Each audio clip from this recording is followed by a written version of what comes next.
Wake up, really gonna rise with the sun. Step 2, get some good, some food in you. Step 3, think real hard about what you wanna be. Step 4, everybody just do your thing. Wake up, today's gonna be a good day. Wake up, today's gonna be a good day. Wake up, today's gonna be a good day. Wake up, today's gonna be a good day. Wake up, today's gonna be a good day. Wake up, today's gonna be a good day. Wake up, today's gonna be a good day. Wake up, today's gonna be a good day. Yo, set your affirmations, aspirations. I got shit to do, the aftermath of preparation. Good food, good mood, blood in circulation.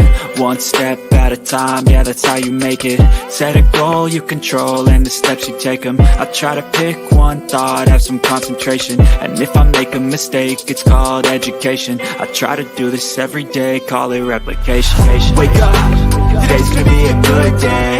Wake up, today's gonna be a good day. Wake up, today's gonna be a good day.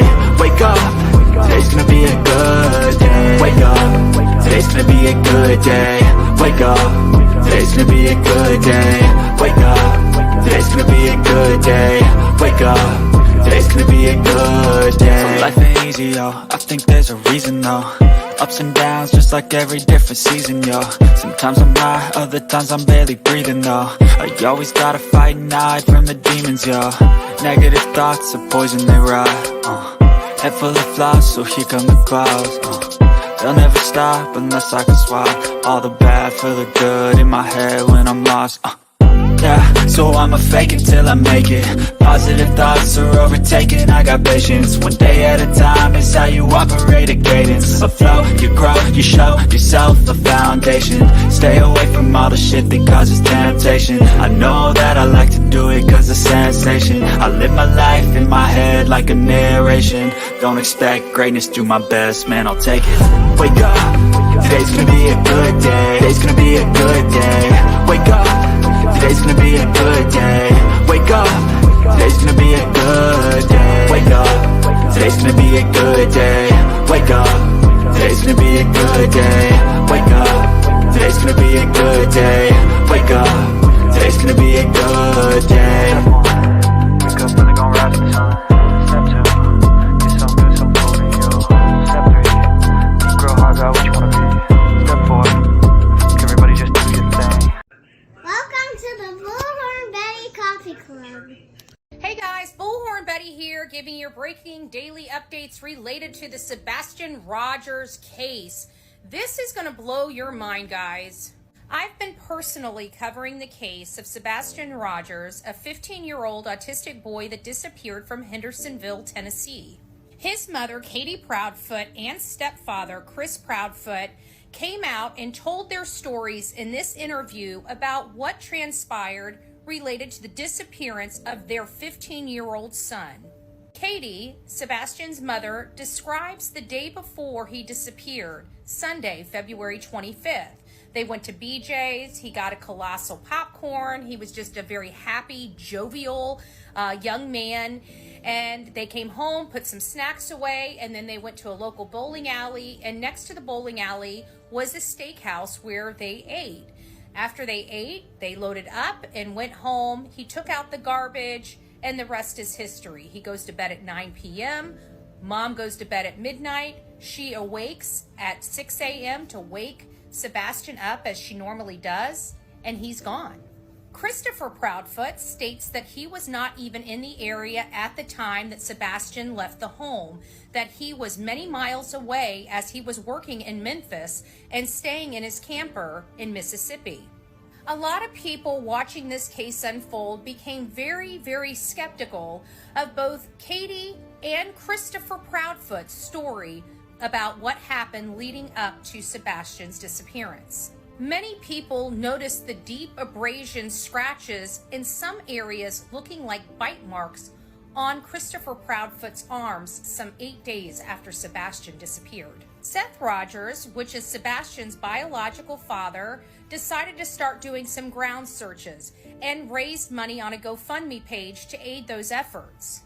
Christopher Proudfoot threatened Sebastian's father in a lawsuit related to the GoFundMe page, and also the fact that Seth appeared to make the other side of the family, look bad.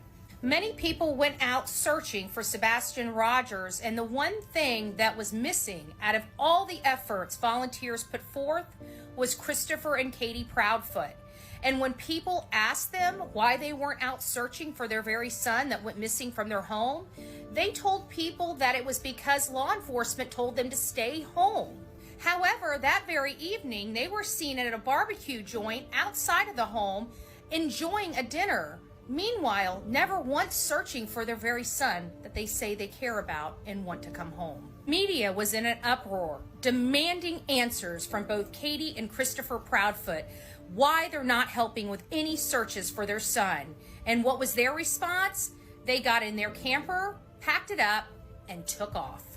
Sebastian's mom and stepfather took off to a campground in Mississippi, where they returned home for a short while and then returned back to this campground. Right now, it appears that the camper is still at this mobile home park or RV park with Chris's truck, but we have confirmed Chris is not staying there and has installed a camera on the camper. There are so many people curious as to why there's a camera on this camper, but not on their home before Sebastian Rogers walked out that door. The sheriff was very cordial at the beginning of this search for Sebastian when he truly believed both Katie and Chris Proudfoot were deemed innocent and had no culpability in the disappearance of their son. If you look at the newest interview Nick Barris has with this very sheriff, you see a much different demeanor. Does this case anger me? You darn right. Does it make me want to almost lose my mind? You darn tootin'. Chris and Katie have a lot of explaining to do, because what I just laid out for you is only a minor, small amount of the case against them.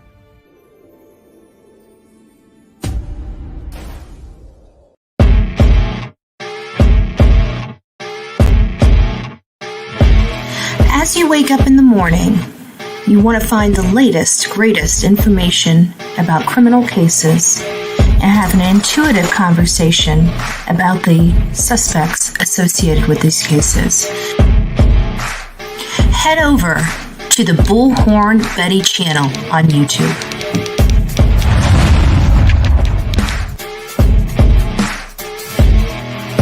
Get breaking news right here on the Bullhorn Betty channel. Welcome to the Bullhorn Betty Coffee Club. Enjoy your stay and enjoy your day.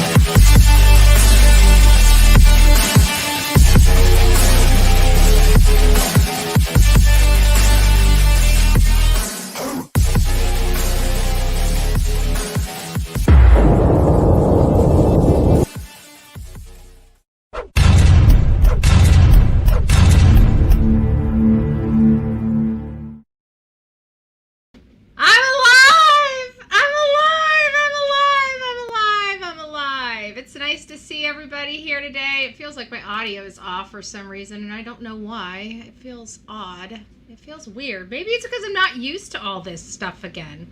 I haven't been in this area of the Bullhorn Betty channel in quite some time. I'm lost over here, folks. I'm lost. Holy crap. What did I do to get 222 people in here tonight? Holy smokes. We got a lot to talk about, folks. We got a lot to talk about. It's nice to see all of you. The real Me Too. The first to say good morning to Bullhorn Betty in chat, followed by Sonia. We got Pink in the house. Tammy, it's nice to see you. Dapper's up in the house. My favorite hot dog. Yay! It's nice to see you. Nice to see you, Joyce. Cake is up in the house. She says, I'm present. I'm present. I'm Miss Lisa.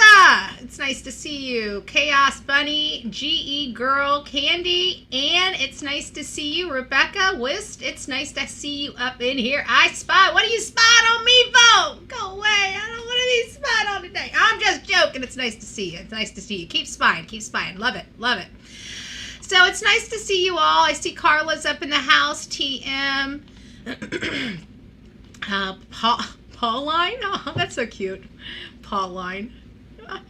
Butterfly kisses. We could all use some more of those. Melly Cat. We got some new names up in here. Did you guys go around and start changing your names on me? Anyways, it's nice to see you all. If I missed the people coming in, it's nice to see you. If it's the first time you've been here to this channel, I'm Bullhorn Betty. People ask me all the time how I got my name. You're going to have to research that, folks. Because here at the Bullhorn Betty channel, we absolutely believe in self-research.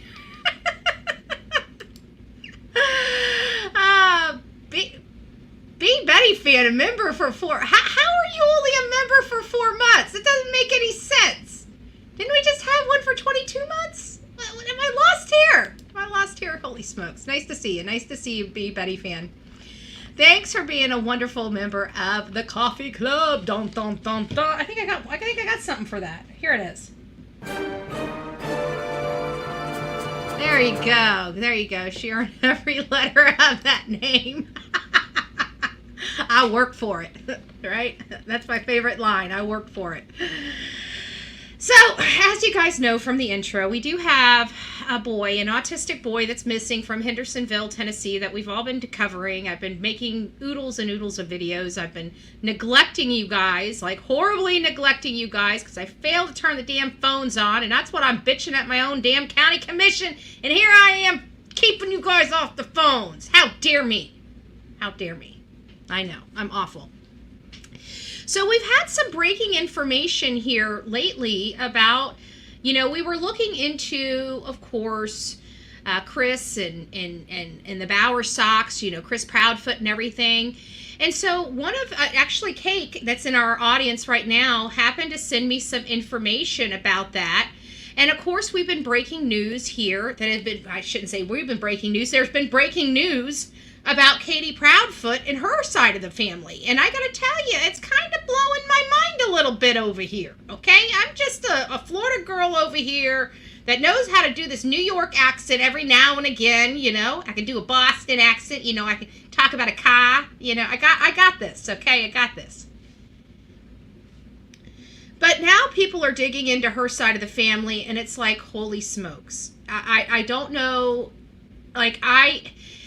it's crazy because when these cases come along, it's kind of crazy how we gravitate to certain cases. It's weird. These cases happen and we gravitate to certain cases. And I gotta say, and I gotta think that we're just some really messed up people because we seem to gravitate to all of the weirdest, craziest freaking cases, right? Like, we don't get a normal case anymore. Like, when we gravitate to a case, it's gotta be like,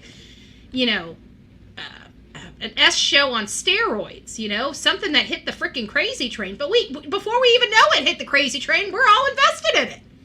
And then we start peeling back the layers of onions, and we're like, holy crap, we're almost hiding, right? It's almost too much for us. I mean, look at the Madeline Soto case. I mean, who knew that affidavit was going to come out? We certainly started covering that case, I can guarantee you, I certainly was not expecting that affidavit to come out from Stephen Stern's phone. I wasn't expecting it. It came from left field. It was a jaw dropper. But we didn't even know all that when we were invested in the case. But we seem to gravitate to the craziest cases long before we even know they're crazy. I don't know how we do it. I really don't. But we do. And this is no different. So we're learning because there's, it's not just us here on social media that are doing this. You guys go into these chat rooms. You guys go into these Facebook groups. You know that, just regular Joes are invested in this, and they're taking their expertise and talents and doing all kinds of stuff. People that have, good graphic skills are making graphics. People that have good organizational skills are making, spreadsheets and information that it's kind of centering all the information for everybody to get to and organize. Everybody's putting their gifts and talents to use, and these aren't creators. These are just people like you watching this show. And we're able to get that. It saves a massive amount of research on our part when we have this much help. And I got to say, it's help because, we have a spreadsheet put together with every single one of their interviews. Do you guys know how invaluable that is? Have any clue of how invaluable something as simple as just putting all the links for the social media interviews and labeling them.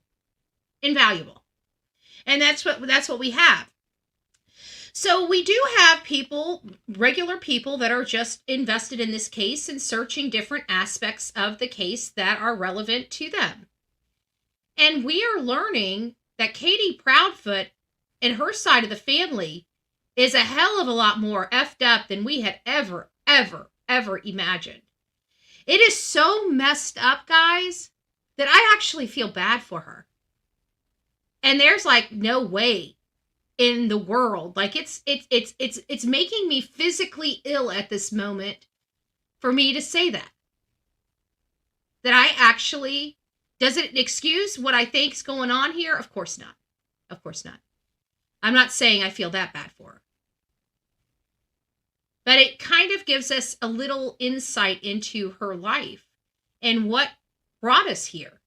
Her entire family's effed up. Okay, let me just put this in perspective.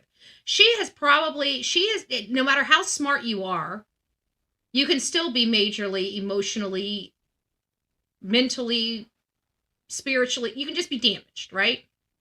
Carry on a normal life, nobody even notices. And that's what I have to say here. And why is that so important? For me, it's important because will she be willing to cover up a crime? And I'd have to say yes. Has she been put in a situation where she's probably had to lie before? I'd say yes. Does she have the background that I would associate with somebody that can lie and lie well? Yes. People keep saying, why does this all matter? And why does that matter? Because past behavior could dictate current behavior. And so that's why it's so important. Because even if, say, for Katie, maybe she was a bad teenager. Maybe she was a problem teenager. Maybe she got her life together, right? And 8 years ago, she gets with a guy that kind of starts screwing up with her head, right? Next thing you know, she's back in that younger years where her head's all messed up, the place that she dug herself out of. It does happen. It does happen. So I don't know if that's the case here, but I can tell you that this is very, very concerning for me when we have stuff like this going on. And I know that we talked about it and we did a premiere on this stuff, so I'm not going to really go over it too much. The only thing I'm going to say is that this is highly disturbing for me.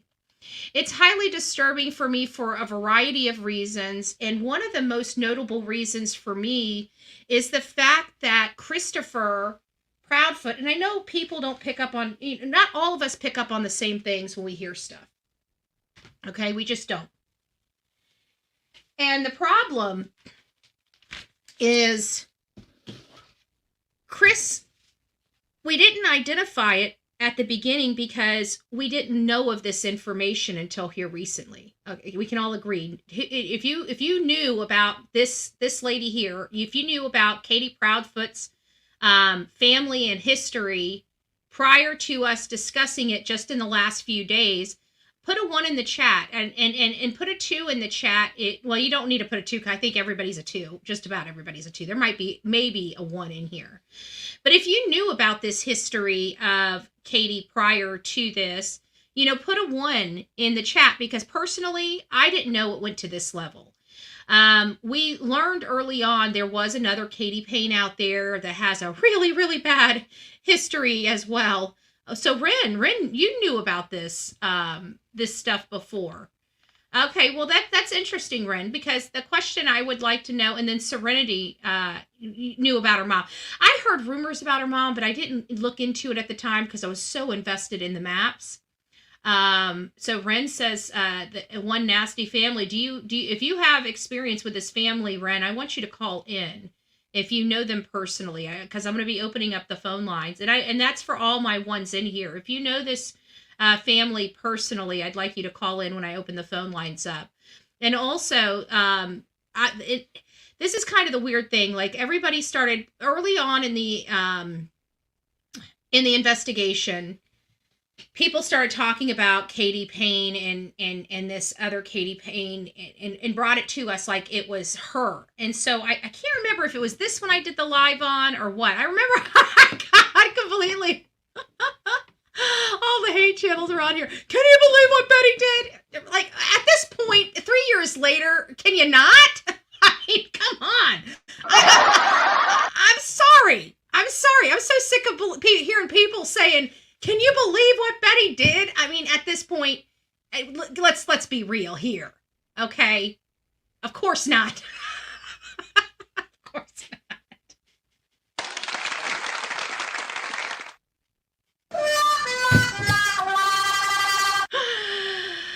Oh, good Lord.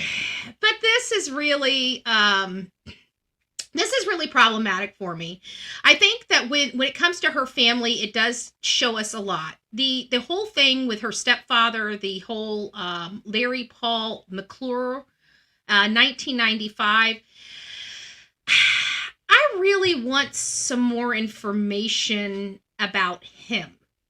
And who is her? I mean, we're now learning about who her family is, right? And I know that this is going to probably end up coming out sooner or later, but we know that there's problems from Katie's mom, obviously Katie's stepsister. There's some hints, all these things, all these rumors we were hearing back at the beginning that I personally dismissed. If there's no relevance at the time, I will dismiss it. It's not that I'm ignoring it. I'm listening to it. There's nothing there that's going to make me talk about it until there's more information. And there's a variety of reasons why I don't talk about certain aspects, from the fact that I get attacked on here endlessly for even misspeaking. It's just one of those things. But I'm not sure when it comes to Larry, I guess my question is, with all these things going on in her past life, was she even in the custody of her mom? I guess is the first question. You know how that we can look at all these families and it looks really bad, but what happens if she wasn't even living with them? What if she was being taken care of by a grandmother or raised in a foster care system or something of that nature? I don't think we've gotten that far, have we? Can somebody? I'm going to monitor and for my mods, if you guys see somebody respond, throw it in the mod chat for me so I can review it.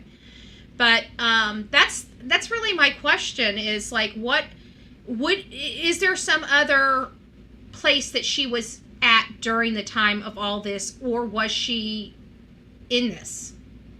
Because if she was in all of this, guys, you're talking about one messed up woman. There's no way that all of this can be going on and not screwing somebody up somewhere. I've heard foster care, but never confirmed it. Thank you, CD. You don't have to be a member to the chat here, so I'm not sure why you are upset. Who's upset? Oh, Jerry. No, I think it's Sonia. I think Jerry might be on the other channel. So for all those, if you're on Bullhorn Betty Crime Stories, that is for our members only. If they just want a quieter chat to communicate with members, over here on the main Bullhorn Betty channel, you should be able to communicate and be with everybody else.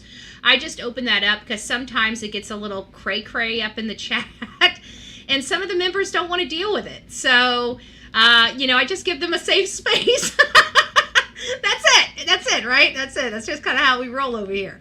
So if you don't be upset, if you're over on the crime stories, just come on over here to the Bullhorn Betty side and you should be fine. Sorry for the confusion. Most people know, but we have two channels running, two YouTube channels running and a Twitter channel running. Thank you, Serenity. God bless you. Did you listen to the conversation that was recorded someone had with CP and KP's neighbor? That was on Brooke's channel.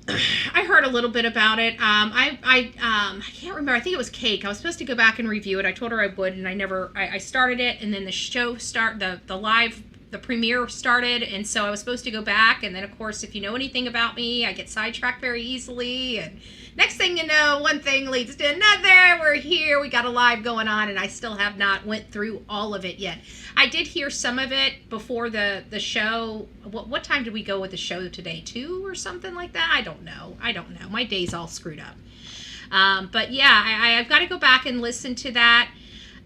Is there anything that you would like to inform the audience about? And you can also wait. Now I'm going to be opening the phones up here in just a few moments. We're at 25 minutes anyway, so I got about another 5 more minutes to talk, and then I'll be opening up the phone lines to everybody. And actually, while we're on that vein, I do want to go to my YouTube channel and play a video for you guys real quick. It'll probably suck up the last 5 minutes of our time, and then we'll get to opening up the phone lines, and you guys can call in and let me know your thoughts, your theories, your speculation, you know, where we are right now. Here, guys, let me break this down to you. There are several things that Nick Barris said. I personally like Nick Barris. Now, am I going to agree with him 100% on everything from this point forward? It's nice to see you, Rusty. In this point forward, probably not. You know, we not everybody's going to agree 100% of the time. Is it going to make me hate him later? Of course not. But at least on this particular case, me and Nick Barrett, I like his style. I like where his head's at. We're kind of hitting on the same cylinders when it comes to this case, and I like that. I do like some diversity. That's why I like that deception detective and some other ones that I don't necessarily don't agree with 100%, but I love their perspective, and I do get a lot of value from their commentary. So let me get this one video up that I've got, hopefully, if I remember which one it is. Oh, did you guys see that newest video that I dropped before we go on here? This is just a little I don't know, tangent that I'm going to go on. Guys, I was doing some reviews, you know, because I do periodically look for new cases and see if there's anything out there that just, you know, sparks my curiosity a little bit, you know. And while I don't know how I managed to come across this or how it came about, maybe I don't know, okay? But it was meant to be. I was supposed to read this story, you know. I was kind of having one of those crummy days, right? And I'm thinking, you know, and I did the whole family abuse thing this morning. It didn't make me feel all good. You know, when you're having a crummy day and you're talking about crummy crap, it doesn't make you feel good. It makes you feel kind of crummy. And so I came across this, and this little story about this 9-year-old boy just melted my heart. He's such a little hero.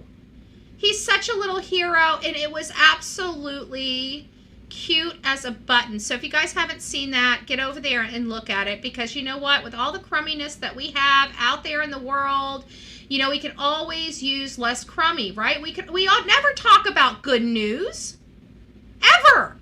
When's the last time we had good news here on the Bullhorn Betty channel? Tell me. I still haven't gotten good news from my car yet. I want to cry. So get over there and check that out. But let me get over here and find that one video that I had. Oh, good heavens. Good heavens. And I can't find it. I surely can't find it. But I thought I did it on here. It's the one with Nick. Oh, it was my long video. I don't want to find it. It was the one with the Nick Barris video where he is talking about some stuff. But that's okay. We'll go ahead and go past that. And I'm just going to go ahead and open up the phone lines because I know you guys would like to call in. I haven't been here for days. And I want to chat with you guys. I want to chat with you. Matter how you feel about this new revelation of all this twisted stuff, guys. I mean, twisted stuff. Oh, let me take this off so we don't dox anybody. Hold on here. I got to change it over here. And for those that are new to the channel, the phone number is up above, and it's also right there below. It is 724-249-6140. And our topic of conversation really is Christopher Proudfoot, Katie Proudfoot, and Sebastian. If you guys have some perspective on Seth, like I was going through the whole Facebook group. Can everybody hear that? Hey, Lovebug, can you hold on just a second? I just want to make sure, because we always have some audio issues, and I just want to make sure everybody can hear you. Can you say hi? Hi. Okay, did you guys hear that? Okay, you're good to go. This is Betty. Who are you, and where are you calling from? I'm Ren. I'm calling from Montana. There's Ren. Okay, so Ren, it's nice to see you. So, do you know this family? I mean, that it seemed like you. No. You don't. So, how did you learn of this information about Katie and her family? Well, I got a little nosy. Explain. Okay, Yeah. Just go. I'm just gonna let you kind of explain because we're curious. I'm personally curious. And what else do you know? I got a lot nosy, and I just started looking them up. And not long after this first started, things just didn't sound right to me when they first said that he disappeared. Mm-hmm. And then something came up about Katie doing something when she was 19. Seth said something, and Chris said, "Oh, you mean when she was 19?" And I went, what'd she do? So I got nosy. Mm-hmm. Found out she unalived her 4-year-old cousin. Actually, that is a Katie Payne, but a completely different Katie Payne. I verified that myself. It's a completely different person, different headshot, different look, dark hair, not red hair, thinner, totally different person. On the cousin. Not with her ex-husband? Mm-hmm. Yeah, that was the cousin thing. From my understanding, the boyfriend and them going to jail. I think that Katie Payne is still in jail. That Katie Payne never went to jail. I don't know. You might have to send me that then, Ren, because the one I'm reading is an article for Katie Payne. Her and her boyfriend and somebody else ended up going to jail for unaliving somebody. And when I went to look into it, it was a completely different Katie Payne. We pulled the headshot, and it was like totally night and day different person. But I could be wrong unless there's another case I'm not thinking of. Let's see. Let me see. Let me just ask. I mean, let me just ask the audience, because the audience usually is pretty keen to this stuff. Am I correct on that, or do we have is there a cousin unalived? Am I reading some? Because there's so much. To be honest with you, Ren, there's so much with this case, and there's so much on both sides of the family. I mean, like literally. The cross-checking, fact-checking, everything's just been heightened because there's so much. And not only that, but with this other Katie Payne that also has this horrible record, it's really causing a lot of misinformation out there. So, I mean, I do absolutely understand how this can, because again, when I was reading it, there was no headshots for her. You had to literally search for the mugshot. And when I found the mugshot and the case number, I realized it was that person and not Katie Proudfoot. Ah, okay. Well, let me find my paper here. Yeah, but I'm sure you got more. That's just one aspect of it. I mean, obviously there's a lot here to uncover with the Katie Proudfoot. Okay, Katie Payne gets probation in Landon Payne death case. Yeah, Landon Payne is the other. Yes, Landon Payne is definitely the other case. It's the other woman. Because that's the name that I remember researching. Okay, well, this one didn't go to jail. She just got probation. Yeah, okay. Because I actually have it still pulled up right here. But if I do that, okay. And this is what it says, Landon Payne trial. It's talking about the Sharon Turnell once judge. And I actually had it pulled up just in case the other case did come up. So I do have it pulled up right here. So I know for a fact that Landon Payne is associated with a completely different Katie Payne. Oh, okay. Mm-hmm. That's what and again, that comes back to my point of how hard this is to find information, because like this right here, you've got another woman with her exact name doing despicable things. So which one is Katie Payne for Katie Proudfoot, and which one is Katie Payne for this whack job? This other whack job. Well, they're both Lynn Payne. Yes. Tell me that's not crazy. So what's her mom's name? Her mother's name is, I've got it right here. Give me 2 shakes of a lamb's tail and I'll tell you. Her mother's name is Frances Suzette Rosenbaum. Okay. I guess I'll have to get into a different. Well, that's just probably one aspect of it, because you might have, because to be honest with you, when I was doing my research, that crossed into my research too. So you probably have a lot of accurate research there. It's just this one thing has to be removed, because that's exactly what I had to do. Okay. Yeah. All right. Well, I guess I'll have to figure it out and do some cross stitching and backpedaling. Anything with Landon Payne, just know it's associated with that other Katie Payne. Okay. Yep. All right, hon. Well, thanks so much. God bless you. It was great hearing from you. Okay, you too. Bye-bye. Bye-bye.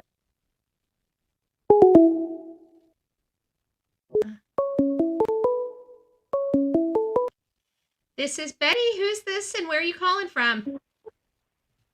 Hi, this is Lisa from Houston. Well, hello, beautiful Lisa from Houston. How are you doing this evening? Hey there. I'm really good. Thank you. And thank you for your show. I'm really interested in this case. It's definitely interesting. And just when you think it's dying down, like I thought this case was going bye-bye a couple times, and every time I think it's kind of pettering out, something crazy happens, and it just inflames everybody all over again, which is a good thing because keeping Sebastian's name out there, but still. Yeah, I was wondering what you would think about this. Do you think it's possible that since Katie keeps in touch with her grandmother, because on JLR, it shows the emails, that maybe she talks to her on the phone, maybe grandmother knew the drama going on in the house and all of that with Sebastian, and maybe the grandmother decided to, along with, we know there's a lot of shady people in that family. Is it possible that maybe they got together and decided we need to go get Sebastian? But, what benefit, who would be benefiting of Sebastian? And what would the benefit be? In my opinion, the benefit would just be another controlling family that is being defensive over Sebastian, knowing how CP feels about him, and maybe whether or not possibly helping Katie, but maybe just deciding he's our blood. He's part of us, and we need to go get him because we think something bad's going to happen to him, and they have no other further thought after that. Yeah, maybe. I mean, anything really is possible this day and age. I mean, everything's pretty much on the table. But I just the whole, taking him, and like he was about to go to Seth's home, and I just don't see, like, out of all this time, like, why now? I guess would be my biggest, I guess the biggest hurdle for me to overcome is like, why after all this time, why now? When he's finally getting out of that house. I'm thinking that maybe Katie expressed her thoughts to her grandmother, how she did not want Sebastian to go to Seth.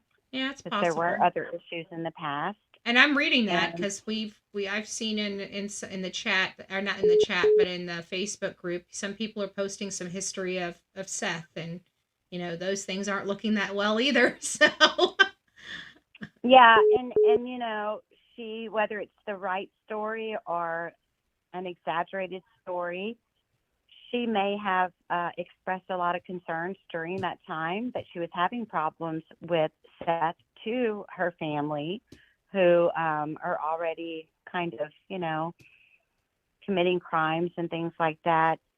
Disgusting crimes at that. I mean, the whole freaking family, like my mouth is still on the floor about her side of the family. Like it's just another jaw dropper, like something that just came out of left field that I definitely wasn't expecting to hear first thing this morning. Yeah, so I'm starting to think that her family could have something to do with it, thinking we are going to protect ours, and Sebastian, is ours.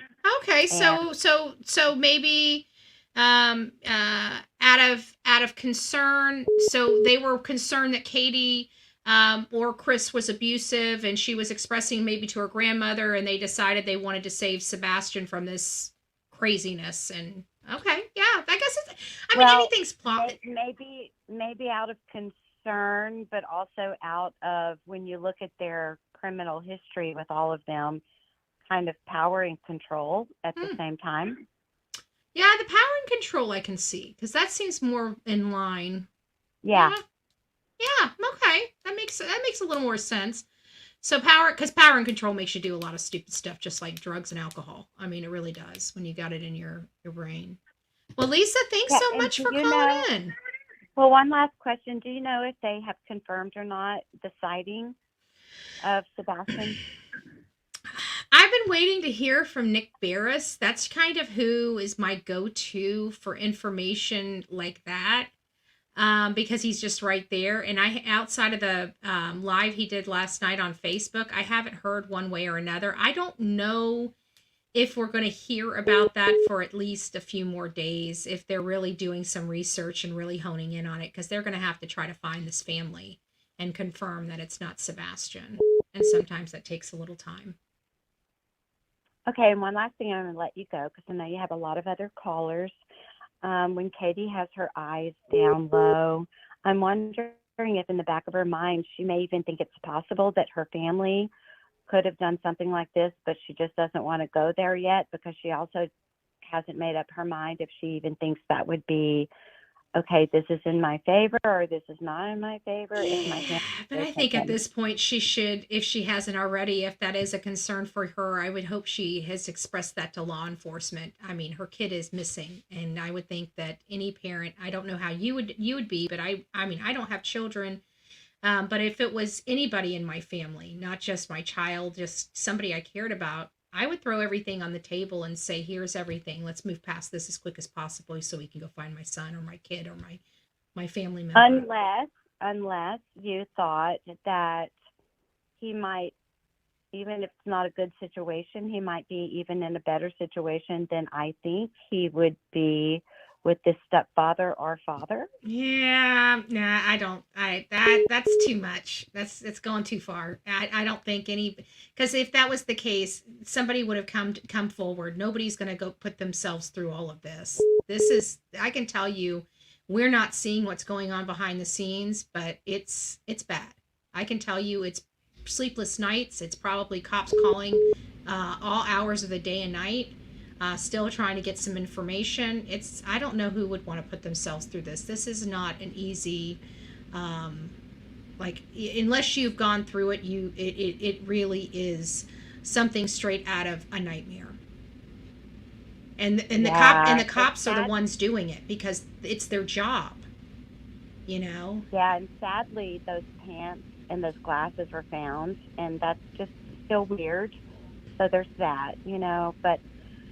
Anyway, that's my take on it. And thank you so much for taking my call. Well, I love the perspective. I think that, these things, it gives us a different avenue to go down. I mean, why not? At this point, we have to look at everything. He hasn't been found. So every place that we thought he could possibly be, he's not. Right. So. Well, thank you. Thank you, Lisa. God bless you. Bye-bye. Bye-bye. Oh, I love that. I love that angle. Yeah, but I do. I like everybody's perspective and different angles. And, even that, it didn't make sense for me, but I guarantee somebody else is looking at it from that angle and saying, but if we apply this, right? If we apply this. This is Betty. Who is this and where are you calling from? Sue from Washington State. Oh, very good. And what do you have what do you think's going on in this case? So I was listening to that interview with the neighbor they had today. Uh-huh. And it's just really disturbing. The neighbor said that they were making Sebastian sleep in the garage because he kept peeing his mattress. And Chris didn't want that smell mattress in the house. in the freaking garage. Yep. And that could have been what Sebastian told the school and why CPS was coming to visit. That really because does get under my he will skin. not say what that was about. All he'll say is it wasn't about the belt. But you know what? See, this is it's kind of giving me. Just hear me out for a little bit. So Nancy Grace, we all know Nancy Grace. No matter what, there's certain people out there that have the in. They have sources. They have, over the years of Nancy Grace being Nancy Grace, people know that her and her team will keep things off the record if need be, but she wants the whole picture. And sometimes people will let her in on information. And I thought it was really funny because she asked a specific question in that first interview about a mattress. Well, she didn't ask the question. She asked them, have you changed out any? She knew what she was asking and what answer she was wanting to get, is my point. Isn't that when Chris said he got it from somebody for his daughter? He said I don't know if he said what it was for. He just said a friend had just recently given him a mattress. Yeah. And I kept wondering, I'm like, wow, that's really odd. If you usually don't collect mattresses if somebody offers you a mattress if your whole entire house is furnished, So yeah, so I found the whole neighbor interview interesting because they said a lot of stuff. Like they had only invited him to a community barbecue once because of his temper. And who's Chris's? Yeah. So Chris is known for these outbursts? Yeah, apparently, yeah. So what else was said in that interview? She'd also mentioned she has a friend who has a daughter or something that works at the Texas Roadhouse. Mm-hmm. And the week before Sebastian went missing, Chris was there with Sebastian and Katie, and he got pissed off about something. Sebastian wanted something, or I don't know, something, and Chris got pissed off and they ended up leaving. And the person interviewing said, well, Chris said he's been gone all month, and the neighbor's like, no he hasn't. Which we had already suspected, because everything Chris says, everything that comes out of that man's mouth is a freaking lie, guys. I'm sorry, I have not. But there's little. I could probably pick on my hand how many times he's been truthful. Oh yeah. And the other thing I wanted to mention is I was listening to Smiley's interview the other day that she had with them, and in the interview, Chris had actually mentioned the name of all of his ex-wives, and somebody had in the chat had wanted her to ask him what happened to Rachel's head or something like that. Rachel's head? So that must have been one of his ex-wives? Yeah, that was his third ex-wife, I believe. And somebody in chat just said, you almost killed her or something like that. So I wonder, that's been bugging me. It's like, I don't know why somebody would just blurt out something like that. Does it shock you that we heard from Nick Barris that Christopher Proudfoot passed his polygraph? I can't even say it with a straight face. Like Chris Proudfoot passed his. Like I'm having a hard time spitting until this TVI out. says he passed. I don't believe. There's no way. There's no way. Damn it. Not unless you know how to. Foul on the field. Foul on the field, man. Not unless you know how to fake one. Hey, if he's there.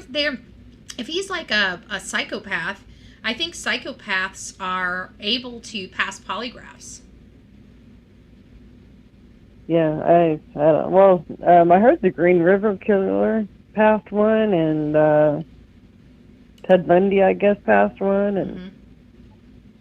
It's something because you can disassociate. I think it has something to do because it's based upon, obviously association with your mind, body, and soul, because that's basically what they're testing, right? Your fluctuation of your blood pressure, your all this other stuff. I don't understand it, but if you are disassociated, then you don't have those indicators, potentially. Right. I would think. Right. And I did want to say something also in defense of Seth. So I know a lot of people are reading into this court statement or whatever that Katie made when they were getting divorced or fighting for custody or whatever. Right. And just because she said it in that statement doesn't mean he did anything to Sebastian. Exactly. My ex-husband did the same thing to me. Yeah. Him and his family wrote statements against me that were half lies or total lies. Mm-hmm.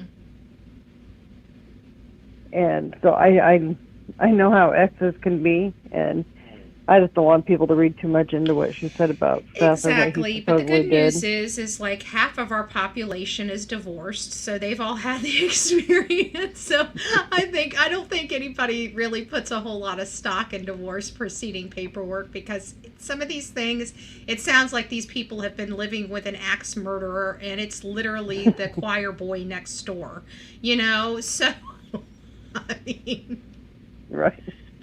I just know some people's been going around bashing Seth, and I'm like, you know what? To me, he's a good guy. He's the only one looking for his son. He loves that boy. And I don't think he would have ever done anything to hurt him. Yeah, I know, but you know what? What I like about Seth, though, is that he can handle it. Chris Proudfoot's a pussy. He can't handle it. Excuse my language, but he is. And Seth, he'll take it on the chin. To be honest with you, I don't think Seth gives a crap what people say about him at this. I don't think he really cares. I think all he cares about is finding his son. If you need to talk crap about him, to put a picture of his son up, by all means, go for it. I think he's welcoming. Trash me, bash me, just put my son's name on the thumbnail. Yeah, that's all he cares about. That's all he wants. So. Yeah. That's what I'm getting. I mean, Chris, on the other hand, Chris and Katie, good Lord, don't want to hurt their feelings. Oh, Jesus. I would love to for Chris to have an interview with a man. Yeah, he won't. I don't think he has the balls to even have an interview with me, to be honest with you. So, I mean, and it's not like I'm rude or anything. I'm just very pointed and very direct, but he still wouldn't do it because, I don't think, I think I scare him. I don't think he has the balls, quite frankly. You're honest, and you don't mind being honest. Pretty much. At least he doesn't have to worry about me calling him an SOB in his face. I'll do it on my channel while he's watching, but I won't do it while you're on my show. Right. And he is obviously watching YouTube's. They got time for social. They got time to search social media. They got time to search for their son. Right. All right. All right. Well, I'm going to let you go because I know you have other callers waiting. I just wanted to talk about the neighbor's interview a little bit. It bothered me about the mattress. I appreciate it because I've been wanting to know what was in it, and I was meaning to go back because Kate sent it to me, but I didn't. I never went back. I got off the off the premiere, and I was like, oh crap. I ended up getting sidetracked with this, sidetracked with that, and next thing you know, here we are. Yeah, I would definitely take the time to listen to it, though. It's quite interesting. Yeah. Well, I appreciate it. Thank you, and God bless. Oh, you're welcome. Bye. I turned off the phones just for a second. I'll turn them back on. So, guys, just hold up because I forgot. I got sidetracked a little bit because I was talking about the cake stuff. Cake sent me some stuff today that I wanted to talk to you about, and then I don't know. My brain went into left field, and then I turned on the phone. So it happens, right? This is what you get on the Pool Arm Petty channel. So now I got to go back and go over that stuff. Sorry, guys. This is interesting stuff and breaking news. Breaking news for me, okay? You guys probably already seen it, heard it. I don't know. It's not my problem, okay? Congratulations. But Kathy Bowersocks, one of the things that Cake sent me is this information about the friends list on Katie Bowersocks. I blow this up. Hold on. Sorry, I didn't mean to hit the microphone, but I did. Hold on. Let's see if I can blow this up. Oh, there we go. Woo!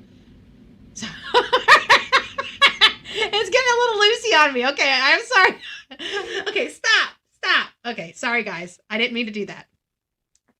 Okay. It's going crazy on me. I'm not doing this, I swear. There we go. It's not doing it. Oh, because I see what I did. forgot how to work my computer. So anyways, she sends me this stuff over here, and it basically has all of the friends on it, but it was the friend. I'm not doing this on purpose, guys. I'm trying to have a serious conversation with you, and my computer is not cooperating with me, as you can clearly see. I'm just trying to get it a little bigger for you guys. I usually don't have a problem, but for whatever reason, it's giving you guys seasickness, and I know it is because it's giving me seasickness. So give me just a second. Let me get the positioning correct on here. I think you're just going to have to see it in this small view. Okay. So anyways, we've got this here, but this is what's so freaking concerning. Look at some of the people Kathy Bowersox has in her contacts. This is somebody associated with the Hendersonville Police Department. I don't know if he's still there or not.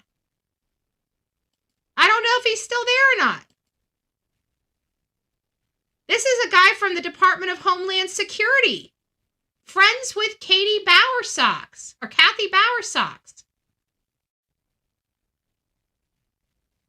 This is a concern for me. To be honest with you, I don't think in law enforcement, I don't think people put, everybody thinks people will put their neck on a chopping block just because you got a friend on Facebook. It could just be as simple as her meeting him at an event and her being friends with him. It could be something more like they grew up together, or they're a freaking cousin or blood relations, or who knows. But this is very concerning because now we have, let me read this, and then we'll turn the phones back on. But just another perspective that I thought you guys needed to see. Oh, you want to get big. Nice. Thank you. So she writes, she says that Kathy's Facebook friends with the sergeant that either works for or used to work for Hendersonville PD's wife. So she's friends with the man's wife. And this is a concern for me because we feel like there's a connection and almost I really do believe, I know Nick Barris says that law enforcement's doing everything that they can and turning every stone over. And I do believe that they're doing that now. I'm not saying that they're not putting 100% effort into it. And I'm not saying they didn't put 100% effort into searching for him. The only problem I'm having in this investigation from the beginning is the fact that they missed ground time. They missed a lot of stuff up front because they were not skeptical enough with the Proudfoots. And because they weren't skeptical enough, I just truly believe that they allowed things to fall in the cracks. Another key thing that I took away from the Nick Barris conversation last night, which is on his Facebook page, I do recommend you guys going and checking that out. The whole thing in its entirety, not chopped and diced up, like all these social medias. If you guys see somebody talking about something and they give you a clip of it, please do yourself a favor and go watch the entire thing. If that clip is interesting to you, can you imagine what other stuff in that will resonate with you or might spark your curiosity? So go watch it. The other thing that Nick Barris had mentioned in his statement, and I went on a tangent and lost my original thought. Good gracious. Where was I going with this? It's late. I forgot where I was going with it. Oh my God, my brain went blank on me. Give me a second. I need to turn the phones back on, but I had a point to make. And let me just go through the key. Actually, I got the notes right here. Let me just go through the key factors that he talked about.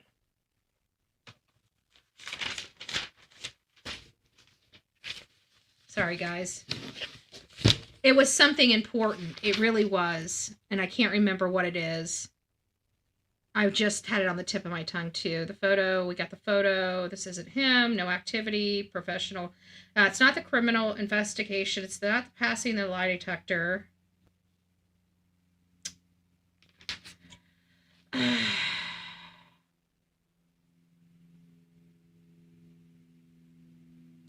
Oh, I remember what you're talking about. We were talking about the investigation. That's right. And so, Officer or Sheriff Craddock, or whatever his name, I don't know if he's a sheriff or a police chief or whatever.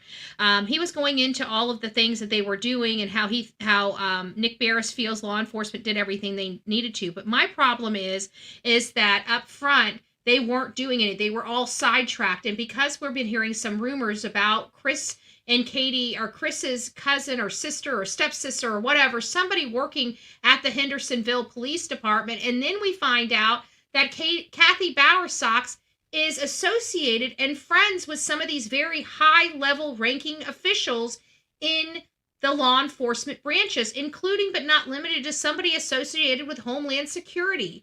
I'm sorry. It does not make me feel all nice, warm, and fuzzy. I believe that they dropped the ball at the beginning because of these connections, because of their status, because of who they were.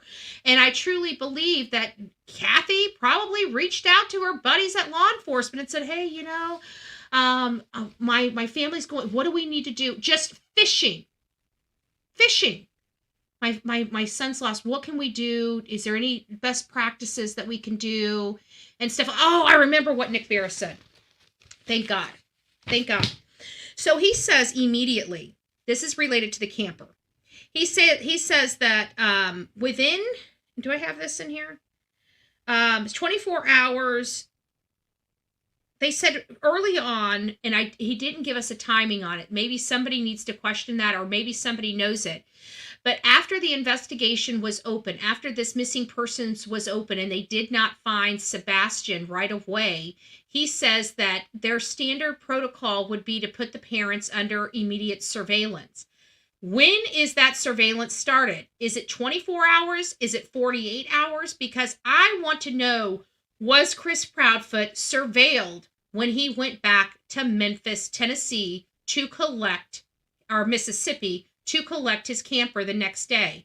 Did they give him did they have a person following him? Yes or no? Because I have a funny feeling Chris knew that they were going to have somebody tailing them soon, and that's why it was so important for him to get back to Memphis before that was ordered. That's truly what I think happened. And I think the only way he would have known that is if somebody would have given him some pointers or a heads up. I'm still waiting to hear if law enforcement pulled their search histories. I'm still waiting to learn if Chris Proudfoot had access to a work phone, a work cell phone, or another phone, burner phone or otherwise, that he could have been using. Does he have a mobile hotspot separated from his phone that he could use, where he could use literally another phone to make phone calls from? And I know it's possible because I lost my cell phone. I couldn't get it back. And so I had to use one of my old phones here and couldn't get a new number. I had to wait 2 weeks. So I used my mobile hotspot. So I had a cell phone wherever I went. I had a mobile hotspot. So I just linked my Google Voice to one of my phones and just took it was $2. I have a phone and a hotspot with me, but hey, it got me through it. The only thing I couldn't do was order Uber or Lyft. That was a horrible experience. Being somewhere without a phone, you finally getting a phone, you finally thinking it's working, you're like, yay, I got a phone that works, right? And then Uber recognizes that the phone number is a Google number and will not let you set up Uber on it. So you can't even order a freaking ride. You're stuck without a phone and you can't order a freaking Uber. It was upsetting, to say the least. Very upsetting, I'm just saying. All right, the phones are getting turned back on. I wanted to share that little tidbit of information. So what do you guys think about that? About the fact that, law enforcement would have started tailing the family at some point. This is Betty. Who is this and where are you calling from? Hey, Cake, how are you? Good. So you're on the phone, so why don't you explain what you found?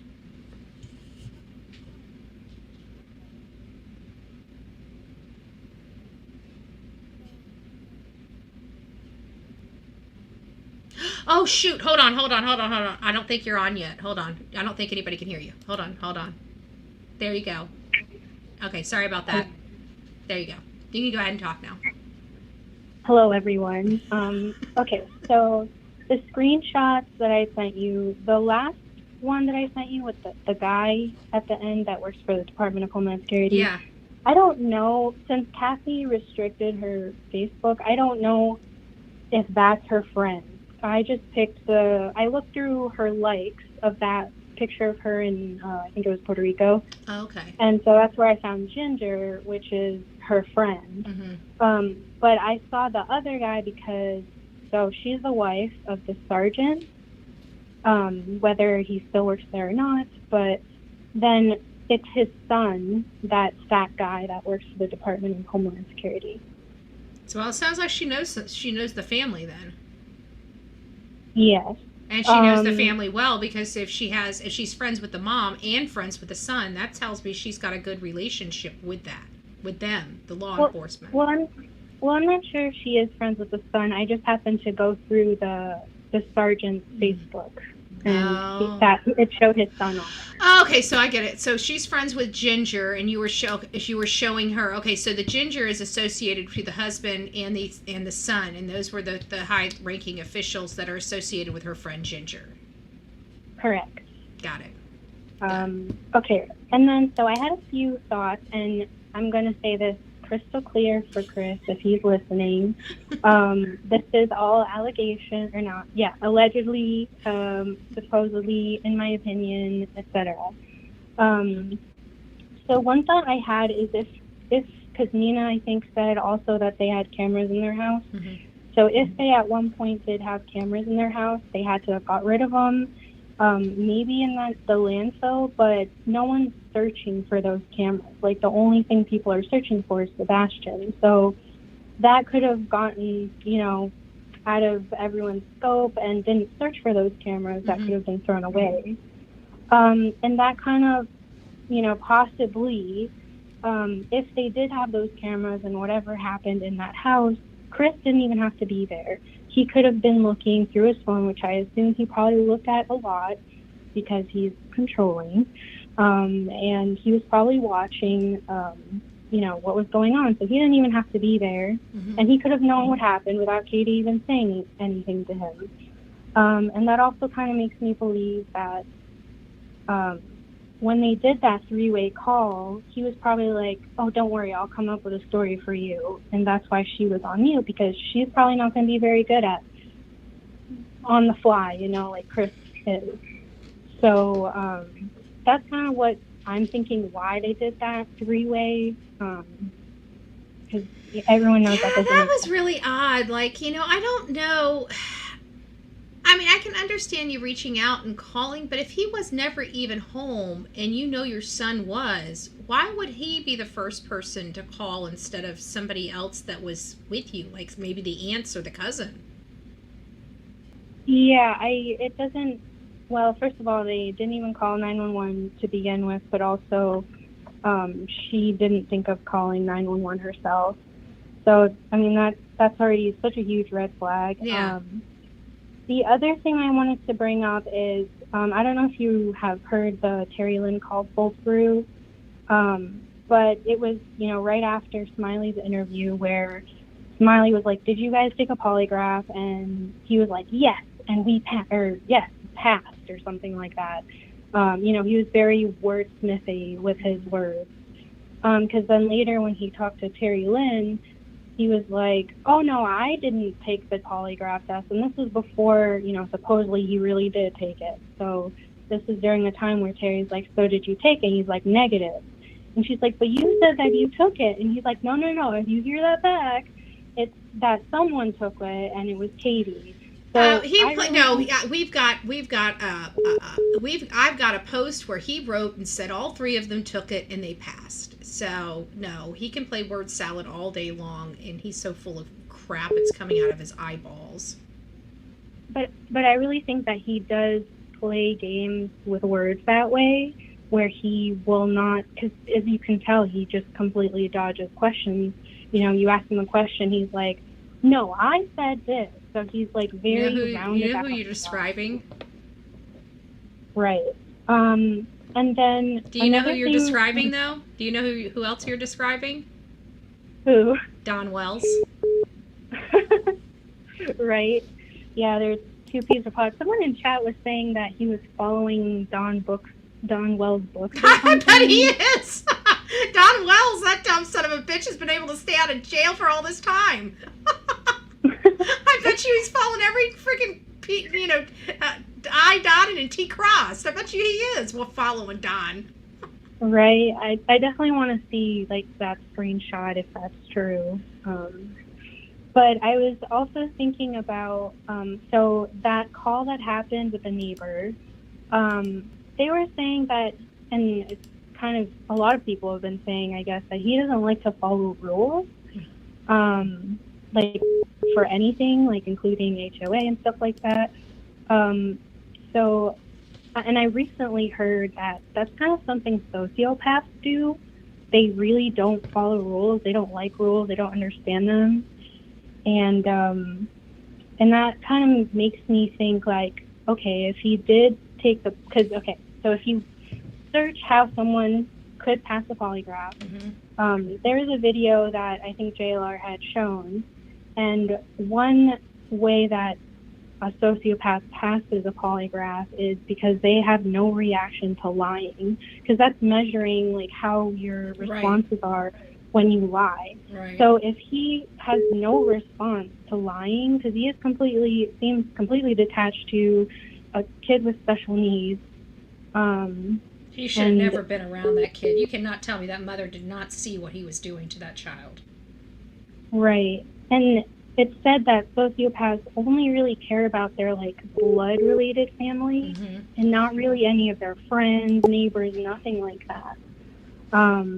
So if Chris is allegedly, in my opinion, possibly control freak, sociopath, then he would have no reaction to lying. Right. And could pass. I believe it. There's something happened. I don't believe he passed that. I don't believe him. I just don't believe him. I don't believe Sebastian walked out of that house. I just don't believe him. Now, if he was in that garage and not in his bed like he was supposed to be, that might be something totally different. You know, maybe he was sleeping on a mattress in the garage, and I don't know. But it seems like people saw his light in his room go on and off. His room's right there out the front. So I really don't know. All I know is that there's evidence that he went into that house after dinner, after the roadhouse, and there's no evidence he's ever walked out of that house. Yeah. Man, I had one more thought and I already forgot, but I do remember Nick. The thing that made me laugh so much about Nick's live yesterday was how, after he was ranting on about, it's not fair that we can, blame the parents and all this stuff, blah, blah, blah. But then he goes, if it turns out to be them, then we can tear them up. And I thought that was so funny. Nick, he was like, because that's why I said him and I are kind of like in the same vein, this looks a lot like Sebastian, but the probability of it's very low. He tells us all. That's what kind of gets me with him, because I like his bluntness, but he has a way of making it all nice and sweet. I'm not a nice and sweet person. I just throw it out there. Yes, for sure. Oh, I remembered what I was going to say. So one thing that, I think about is, because it does seem like a boot camp at the Proudfoot home, and how, Sebastian was maybe sleeping in the garage so that, quote unquote, the house didn't smell like piss or whatever. I'm wondering if they also locked him away from the bathroom so that he didn't have the possibility of using the bathroom. And I know a lot of abusers do stuff like that. But these are more high. I don't know. Well, you know what? We watched the movie Mother Dearest, so I guess anything's possible. Ruby, Frankie, also, if you remember Chandra Vanderark, she was horrible, but she was like a law clerk. She was like top of her class lawyer, and she was working for the court that even prosecuted her. But I remember hearing about that. Yes. Yeah, and she told her son to like only give him like 1 minute to go pee and like 2 minutes to go poo. And it was timed, and he would get punished if he did it wrong. So that was just my thoughts on Wow. that. Well, thank you. Thank you so much.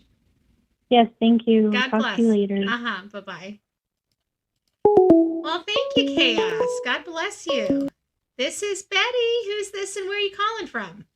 Hi, my name is Lynn. I'm calling from Maryland. Well, Lynn, I saw your number back there. You were pushing those buttons. I know. So what do you have to contribute? Well, there are several things. Like, for instance, the fact that Katie went away camping right after that.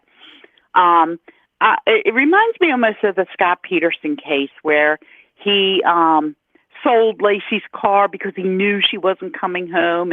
But I remember that. Yes. Weird stuff. I don't think that Chris is covering for Katie. I think she's covering for Chris, and I think he is making sure that she doesn't utter a word. That's why I think he forced her to go with him.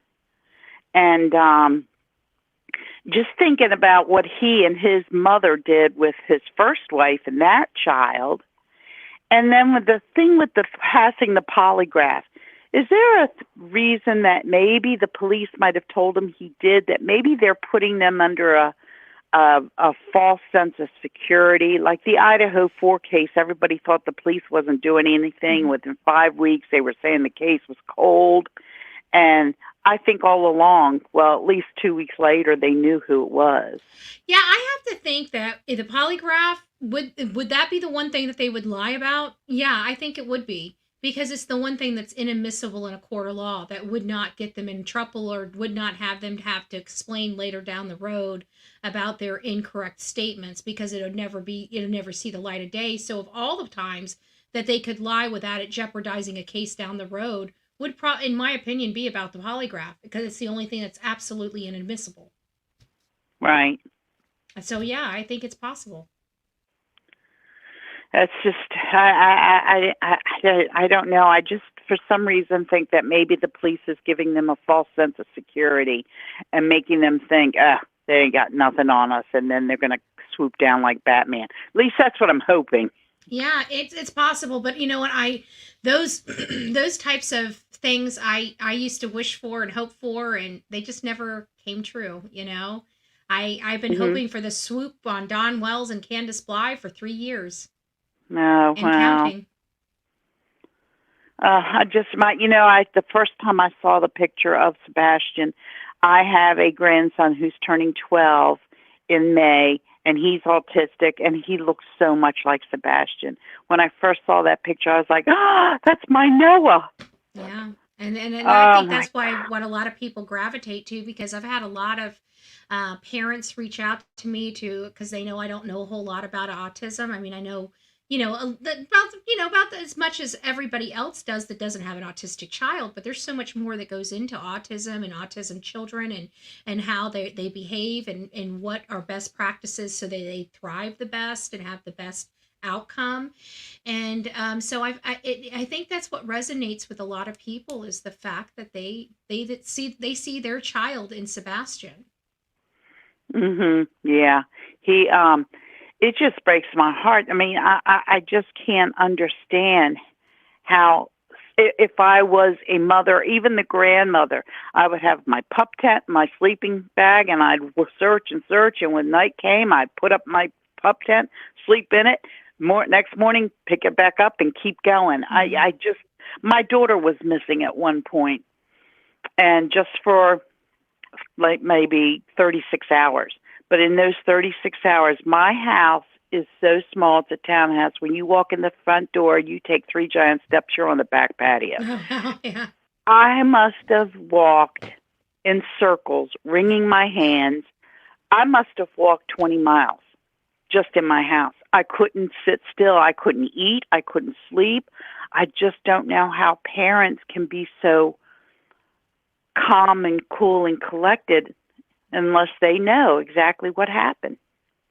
Yeah, and not only calm, cool, and collective, like I can expect it calm, cool, and collective, maybe up front. You're kind of still in disbelief. You know, but at some point, I mean, I keep thinking of it like, I keep going back to Riley's mom, and I do, cause it's the most noticeable difference, because Riley's mom, he was not living at home. He was obviously at a college, at a university, living on campus.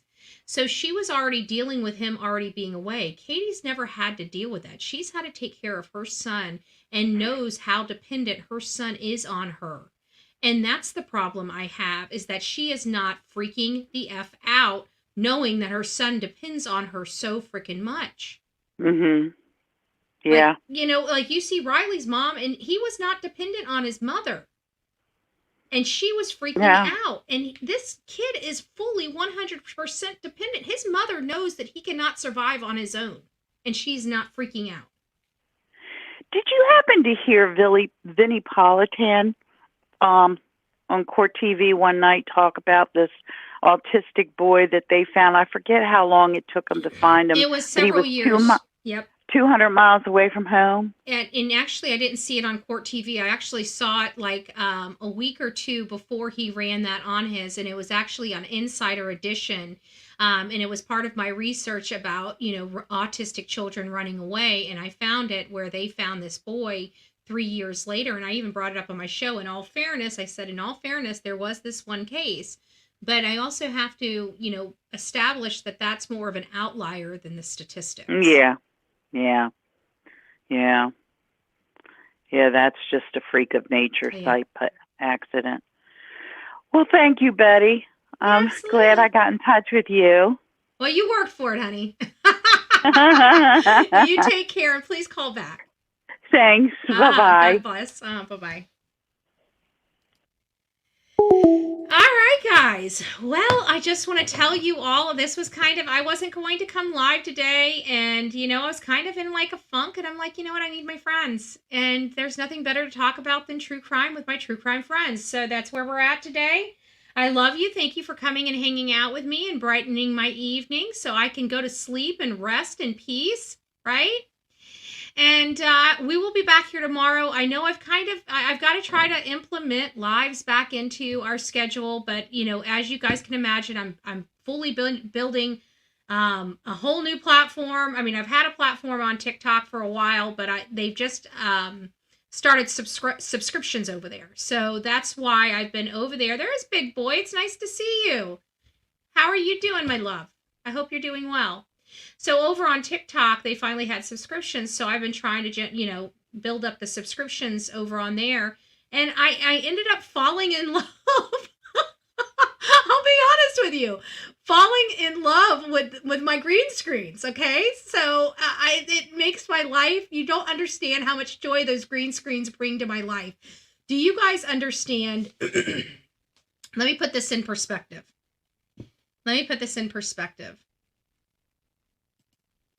This is just off topic. I know we're off topic, but we're going to play this. And it's a good story. I think we should be able to end on a good note anyways. Sorry, guys. Let me get this up. I want to make sure I don't dox anybody. I'm always so bad at stuff. Okay, so here we go. We're going to go here. Actually, it's probably going to take you over here. You're not going to believe this amazing 9-year-old boy that saves his parents. And do you see that? Okay. I'll play this because, like I said, I think we need to end on a note, okay? I can pretty much do this. Like, I had to make this into widescreen, because somebody wanted to see it, the landscape, because the ones in TikTok are portrait. So I that's why some of these, like the premiere, you got all face. Because I have to take it. This is the one right here. Look how big my face is. Hold on. Where am I? No, this is there. No, this is the one I edited myself. So I did the overlays. So that means that you see this face. This is recorded. This is recorded. You can't see it. Hold on. Let me put you up on the big screen. Can you see my screen? You can't see my cursor. Why isn't it letting you see my cursor? Oh, there it is. So this right here is a separate recording. My face is separately recorded, and then it's overlaid over the background. And so that takes me literally forever to do on my editing software. Literally forever. That little 2-minute video took me almost as long as it does for me to go to TikTok and use my green screens and record everything in one sitting. And so I've just found it to be easier. That's why you guys have been getting a lot of videos in the portrait instead of landscape. Landscape is when I go live and when I feel like taking time to, you know, make you guys a landscape, because this does take a lot of editing to change the ratio from portrait to landscape. But without further ado, I think we need to end on a good note. So we're going to end on this and then we'll be right back. You guys are not going to believe this amazing 9-year-old boy that saves his parents and being hailed a hero. A pint-sized hero sprints a mile to save his parents when they were caught in the clutches of an EF4 tornado. A brave 9-year-old caught in a furious tornado with his parents sprinted more than a mile away after disaster struck to help save their life, tells the injured couple. He told them the last words that they spoke before he took off was, "Please don't die. I will be back." Talk about gripping. Little Branson and his parents were desperately trying to find shelter from a deadly tornado that swept through Oklahoma Saturday when they found themselves directly in the storm's path. Their car was lifted by the forceful winds and thrown in a patch of trees, crushing their pickup truck and them inside. Fortunately, Branson was unharmed. However, his parents had broken backs, broken necks, broken hands. Wayne also broke his sternum and arm, as well as lost part of his finger, while Linda's jaw and right hand broke. She's also suffering a punctured lung. Somehow their brave son crawled out of the mangled mess and ran more than a mile in the darkness through downed power lines and debris to a neighbor's house and brought help back to his family. They say in this article, what guided him in this pitch black were the strikes of lightning that led his path forward. This is a gripping story. I hope you guys go out and look at it and read it here on the New York Post.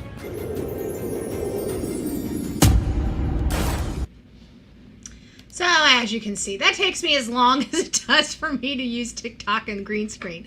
And you guys get a little more content on those green screens than you do when I have to edit this stuff, and it takes me 2 hours to edit a 2-minute video. So there you have it. That's why it's going on. It seems like you guys have been enjoying the tidbits of information. They're coming through, you know, throughout the day, and I think today was the only wonky day that I had. So we'll be getting back to it, and we're going to be implementing more lives back into our content so you guys don't feel neglected. I love you guys. You guys have a wonderful day, and here's to all of my beautiful people out there in the social media world. Give yourself a hand. You are what makes the Bullhorn Betty channel the absolute best. You guys rock it out with your coffee beans out. Do not forget to be fearless. If you see something, say something. An ounce of prevention is worth a pound of cure. And until next time, please be safe, but more importantly, please be kind to one another. We say no to POSs like Chris. We say no to bullies like half the people on YouTube. And we say yes to the Hot Mess Express called the Bullhorn Betty channel. God bless.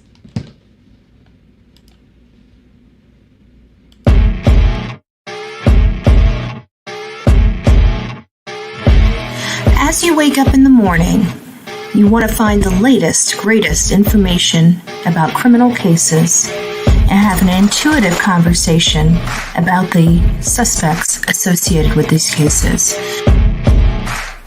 Head over to the Bullhorn Betty channel on YouTube.